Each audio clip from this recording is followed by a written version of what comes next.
Technical class by सेवा sir रोड़ा में आप सभी का स्वागत है। Good morning all you. जो आज का अपना टॉपिक है वो classification of material. Classification of material अर्थात धातु का वर्गीकरण। जो धातु का वर्गीकरण है वो 4 प्रकार से किया जाता है: metal, non metal, ceramic, polymer. सबसे पहले आपको मेटल के बारे में बताता हूँ। जो मेटल है, मेटल की 4 कैटेगरी हैं, अर्थात मेटल धातु को 4 प्रकार से डिवाइड किया गया है। 4 प्रकार से वर्गीकरण है धातु का। Ferrous metal, non ferrous metal के अंदर आपकी लौह धातु आ जाती हैं।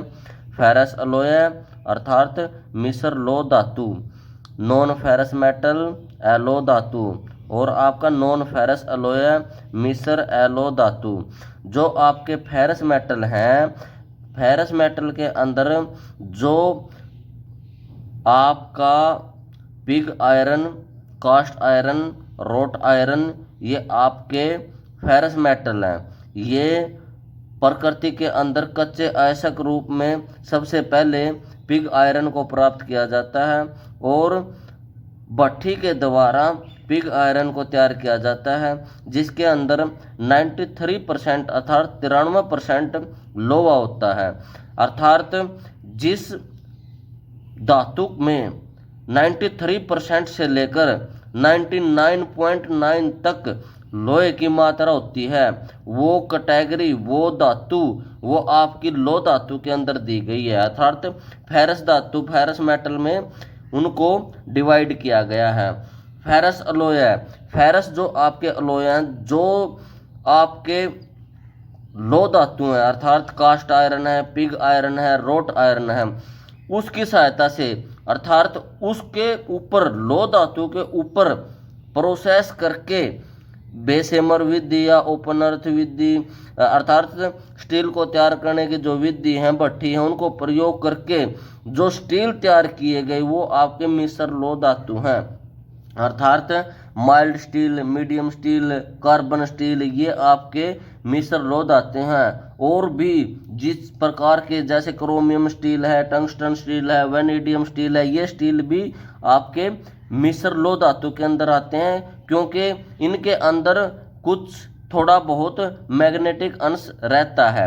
उसके बाद नॉन फेरस मेटल एलो धातु, जो प्रकृति के अंदर मुक्त रूप में एलो धातु पाई जाती है, वो आपकी जैसे सिल्वर है, एल्यूमिनियम है, कॉपर है, ये आपकी लो एलो धातु हैं, अर्थात नॉन फेरस मेटल हैं।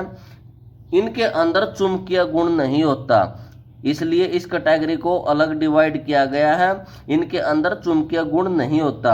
नॉन फेरस अलॉय अर्थात मिश्र एलो धातु, जो आपकी एलो धातु है, 2 या 2 से अधिक एलो धातु को मिलाकर जो तीसरी अलग से कैटेगरी बन जाती है, अर्थात जो आपका धातु बन जाती है, वो मिश्र एलो धातु है। जैसे आपका ब्रास है, गन मेटल है, ब्रोंज है। जो आपका गन मेटल है, कॉपर, जिंक और टिन को मिलाकर गन मेटल बन जाता है। इसी प्रकार से जो आपका ब्रोंज है, कॉपर और टिन को मिला के ब्रोंज बन जाता है। ब्रास है, ये आपके 2 या 2 से अधिक एलो धातु को मिलाकर बनाए जाते हैं। इस प्रकार से मेटल की 4 कैटेगरी डिवाइड की गई है। ये जो मेटल है, आपको किस प्रकार से इसको पहचानोगे, इसकी पहचान क्या रहेगी? देखिए, पारे को छोड़कर जो सभी धातु हैं, जो पारा है, पारे को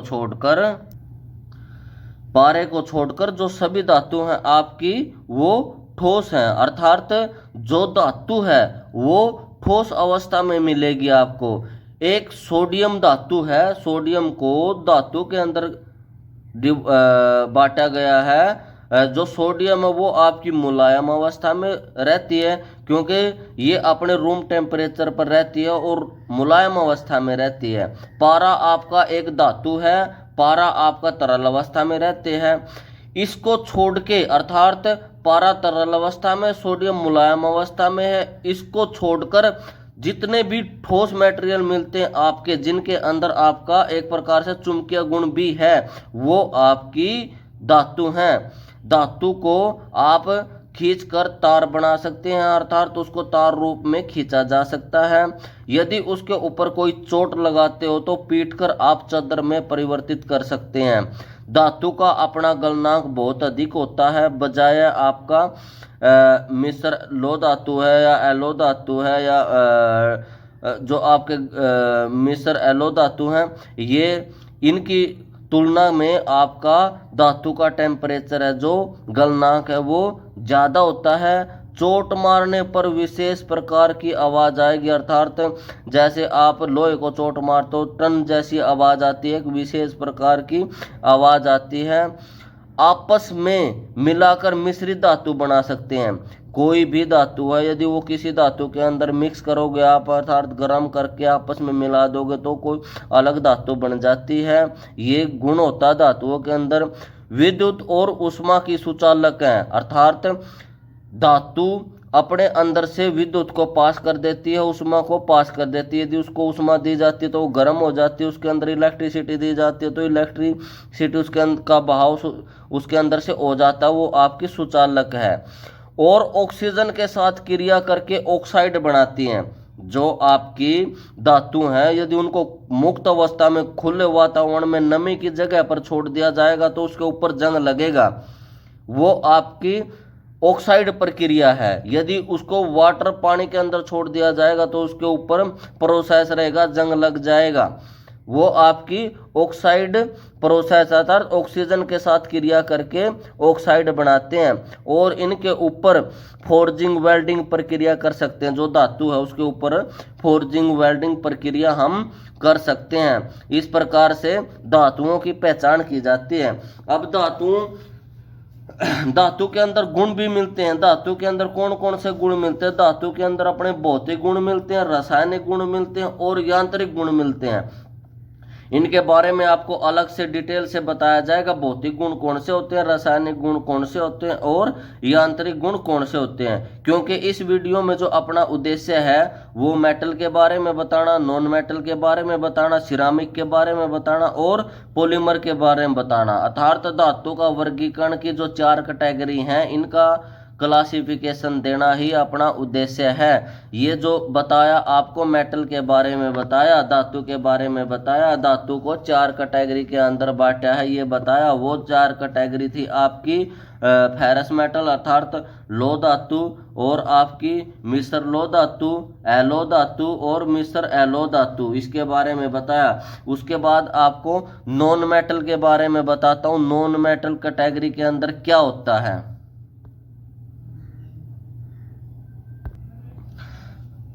ये नॉन मेटल अर्थात अधातु पीरियोडिक टेबल से लिए गए हैं। पीरियोडिक टेबल के अनुसार इनका मान क्रम है, जो एटॉमिक नंबर है वो भी बताया जाएगा।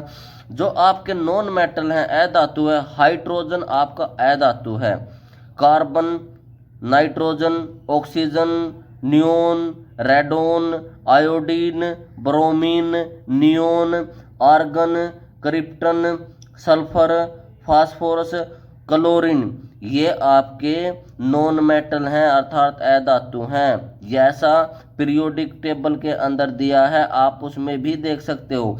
जो आपका हाइड्रोजन है उसका जो मान है वो 1 है, कार्बन है उसका एटॉमिक नंबर 6 है, नाइट्रोजन का 7 है, ऑक्सीजन का 8 है और न्यू एक्सोन है जो आपका जियोन भी बोल सकते हैं 54 है, रेडोन का 86 है, आयोडीन है, ब्रोमीन का 35 है, हीलियम का 2 है, नियोन का 10 है, आर्गन का 18 है, क्रिप्टन है, सल्फर अर्थात गंधक, इसका मान 16 है, फास्फोरस है जिसका मान 15 है, क्लोरीन है जिसका मान 17 है। ये आपके अधातु हैं अर्थात नॉन मेटल है। नॉन मेटल को आप कैसे पहचान सकते हो? नॉन मेटल की पहचान कैसे की जाएगी? जो नॉन मेटल है आपका, नॉन मेटल का घनत्व कम होता है, बहुत ही कम घनत्व वाले अधातु है। बिजली और उष्मा के खराब कंडक्टर हैं, अर्थात बिजली और उष्मा को पास होने में आसानी नहीं है, ये उसके बैड कंडक्टर हैं। लकड़ी, लेदर, ये भी एक प्रकार के अधातु पदार्थ हैं। अधातु हमेशा इलेक्ट्रॉन को ग्रहण करके ऋणात्मक आयन बनाते हैं, अर्थात इलेक्ट्रॉन ग्रहण करने की प्रवृत्ति होती है। जो आपके अधातु हैं, अधातु हमेशा नेगेटिव प्रवृत्ति के होते हैं, ऋणात्मक प्रवृत्ति के होते हैं। ऑक्सीजन से अभिक्रिया करने पर अधातु ऑक्साइड बनाते हैं। और अधिकतर देखो धातु की या अधातु की दो प्रकार की प्रकृति रहती है, आपकी अक्षारीय प्रकृति, अम्लीय प्रकृति। ये अधिकतर आपको अम्लीय प्रकृति में प्राप्त होंगे।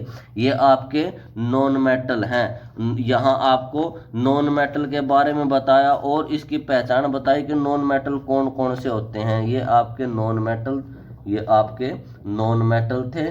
ठीक है, सबसे पहले मेटल के बारे में बताया, उसके बाद नॉन मेटल भी बता दिया आपको। अब है आपका सिरामिक। सिरामिक के अंदर कौन से मटेरियल आते हैं, देखिए ये हैं आपके सिरामिक। जो एल्यूमिनियम ऑक्साइड है, जो Al2O3, ये एल्यूमिनियम ऑक्साइड है। इसके अधिकतर व्हील बनाए जाते हैं, अर्थात जो ग्राइंडिंग व्हील हैं वो एल्यूमिनियम ऑक्साइड के बने होते हैं। ये एल्यूमिनियम ऑक्साइड जो है आपका एक सिरामिक मटेरियल है। सिलिकॉन डाइऑक्साइड, सिलिकॉन डाइऑक्साइड के भी व्हील बनाए जाते हैं। S1O2, ये भी आपका एक प्रकार का सिरामिक मटेरियल है। सिलिकॉन कार्बाइड, सिलिकॉन कार्बाइड का प्रयोग लेथ के टूल बनाने के लिए किया जाता है। SiC, ये भी आपका एक सिरामिक मटेरियल है। ऑक्साइड, सिरामिक ऑक्साइड अर्थात लो युक्त जो सिरामिक हैं वो आपके Fe3O4, इनका प्रयोग भी टूल के अंदर किया जाता है। ये आपके सिरामिक मटेरियल हैं। अब आप कैसे पहचानोगे ये सिरामिक है, देखिए अधिकतर व्हील बनाने, टूल बनाने के लिए सिरामिक मटेरियल का प्रयोग किया जाता है। इसलिए ये बहुत ही स्टिफ, हार्ड और हाई ब्रिटल होते हैं, अर्थात स्टिफ अर्थात मजबूत, हार्ड अर्थात मजबूत, ये काफ़ी मजबूत होते हैं। और ब्रिटल, ब्रिटल का अर्थात कोई अनावश्यक दबाव पड़ जाता है तो ये बिखर जाते हैं, ब्रिटल होता है, भंगुरता की शक्ति होती है इनके अंदर। लो कंडक्टर ऑफ इलेक्ट्रिसिटी, विद्युत के खराब कंडक्टर होते हैं। मोर रेजिस्टेंट, यानी कि धातु को सहन करने की विरोधक अक्षमता होती है वो इनके अंदर हाई होती है, ज़्यादा होती है। कुछ सिरामिक मेटल हैं जो मैग्नेटिक का व्यवहार भी कर देते हैं, अर्थात मैग्नेटिक गुण भी मिल जाते हैं उनके अंदर, वो कम मात्रा में होते हैं।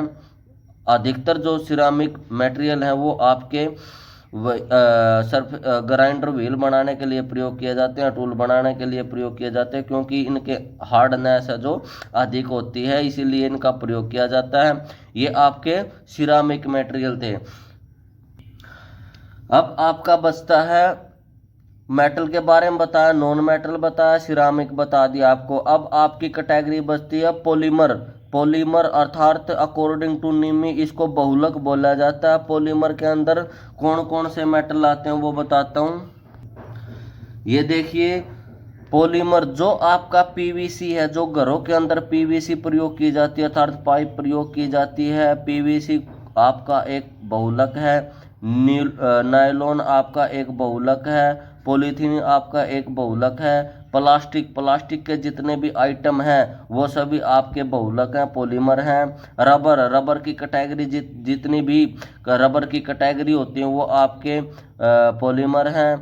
फाइबर ग्लास, ये आपका एक प्रकार का पॉलीमर है। स्मॉल फाइबर ग्लास, ये भी आपका एक प्रकार का पॉलीमर है। ये आपके पॉलीमर पदार्थ थे। अब इन पॉलीमर पदार्थ की कैसे पहचान की जाती है, पहचान के बारे में बताता हूँ। ये देखिए, ये जो आपके पॉलीमर हैं इनके अंदर अपने गुण होते हैं।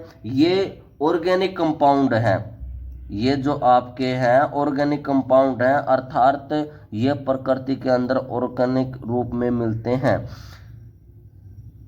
They have a long chain, अर्थात इनको चैन, लंबी चैन रूप में खींचा जा सकता है। जैसे रबड़ है, गर्म करने पर लंबी तार रूप में या चैन रूप में खींच सकते हैं। Carbon, it is a backbone of carbon atoms, ये आपके कार्बन के मिले हुए, जैसे जो आपका स्ट्रक्चर है वो स्ट्रक्चर आपका कार्बन एटम्स है, मिले हुए रूप हैं। दे आर नॉट स्टिफ, अर्थात बहुत सारे पॉलीमर हैं जो मजबूत नहीं हैं लेकिन डक्टाइल हैं, या तार रूप में उनको खींचा जा सकता है लेकिन मजबूत नहीं है। कुछ आपके पॉलीमर हैं जो काफ़ी मजबूत हैं और जो फ्लेक्सिबल भी हैं, जैसे फाइबर ग्लास है, स्मॉल फाइबर ग्लास है, ये आपके बहुत ही मजबूत बहुलक हैं और फाइबर रूप में होते हैं, फ्लेक्सिबल भी हैं और आपके मजबूत भी हैं। जो पॉलीमर है वो आपके दोनों कैटेगरी के अंदर हैं, ये आपके मजबूत भी होते हैं और आपके सॉफ्ट भी होते हैं। इस प्रकार से क्लासिफिकेशन ऑफ मटेरियल दिया गया। क्लासिफिकेशन ऑफ मटेरियल के अंदर बताया आपको मेटल कौन सा होता है, नॉन मेटल कौन सा होता है, सिरामिक कौन सा होता है और पॉलीमर कौन सा होता है, इसके बारे में बताया।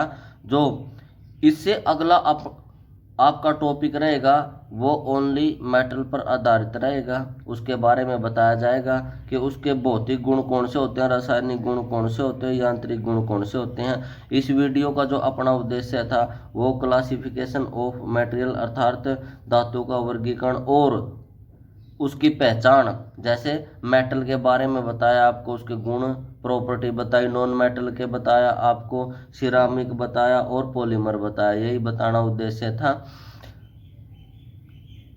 धन्यवाद।